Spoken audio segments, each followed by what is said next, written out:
امام شافعی فرماتے ہیں جن گھروں میں لوگ فجر کی نماز کے وقت سوئے ہوتے ہیں ان گھروں میں رزق نہیں آتا۔ آپ فرماتے ہیں فجر کا وقت اللہ کے دینے کا وقت ہے، اس وقت اللہ بانٹتا ہے۔ حضور صلی اللہ علیہ وسلم کا فرمان ہے نا حدیث میں کہ تہجد کے وقت اللہ پہلے آسمان پہ نزول اجلال فرماتا ہے جو اس کی شان کے لائق ہے تہجد کے وقت، اور وہ کہتا ہے مانگو میں تمہیں عطا کروں گا۔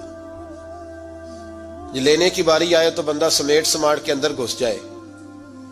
ہمارے ہاں یہ ہوتا ہے کہ عشاء کے بعد بچے بیٹھتے ہیں موبائل لے کے، تہجد کا وقت آتا ہے تو ان کی آنکھیں بند ہونی شروع ہوتی ہیں، تو لینے کے وقت تو سویا تھا، تیرا مسئلہ کیسے حل ہوگا؟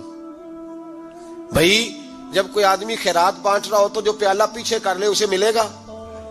کہتے اس وقت آنا جب میں بانٹ رہا تھا، اب تو کدھر آ گیا ہے؟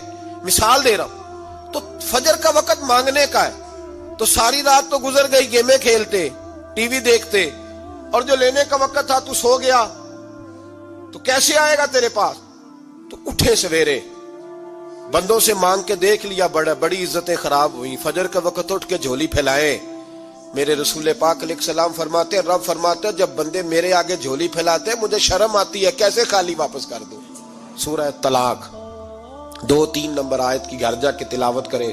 رب کریم نے فرمایا وَمَن يَتَّقِ اللَّهَ يَجْعَل لَّهُ مَخْرَجًا، فرمایا جب تو اللہ سے ڈرے گا تو اللہ ہر مشکل سے نکلنے کا تجھے رستہ عطا فرما دے گا۔